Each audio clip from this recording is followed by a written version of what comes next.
बहुत इलाज करा रहे हैं लेकिन फिर भी साँस फूलने में कोई भी आराम नहीं मिल रहा है। ऐसा सुना होगा आपने कई बार लोगों के कहते हुए। हेलो, मैं डॉक्टर अनमोल पटेल। साँस फूलने की बीमारी जैसे बहुत सारे रीज़नों की वजह होती है। बहुत सारे कारण इसमें होते हैं, हार्ट का भी दिक्कत हो सकती है, आपको फेफड़े में भी दिक्कत हो सकती है या अन्य कारण भी हो सकते हैं। अब उसमें से क्या है, कई-कई बार पेशेंट को ट्रीटमेंट दिया जाता है लेकिन इतना लेट हो चुका होता है। जैसे मान लीजिए कोई पेशेंट है 25 साल 30 साल में है, जिसको 15-20 दिन में खाँसी आ रही थी या बुखार आ रहा था और 15-20 दिन बाद तुरंत उसने जाके अपना एक्स-रे वगैरह करवाया और एक्स-रे करवाने के बाद में इलाज किया, टीबी निकली, इलाज किया 6 महीने और सही हो गया।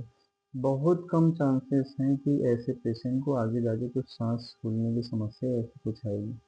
लेकिन अगर ये यही सिनेरियो दूसरी तरफ लेते हैं, कोई पेशेंट ऐसा है कि खाँसी आना चालू हुई, बहुत दिन लापरवाही किया, 4-5 महीने ऐसे ही हो गया, कई जगह से इलाज कराया लेकिन पकड़ में नहीं आई टीबी।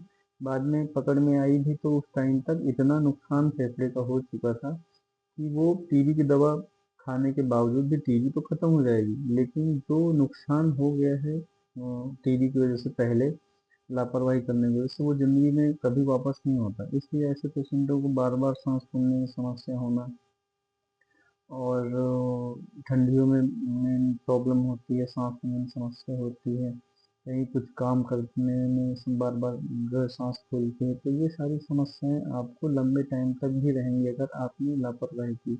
इसलिए 15 दिन से ज़्यादा कोई खाँसी है या बुखार आ रहा है या वज़न घट रहा है, तो तुरंत नज़दीकी डॉक्टर को अपने दिखाइए और सही ट्रीटमेंट लीजिए।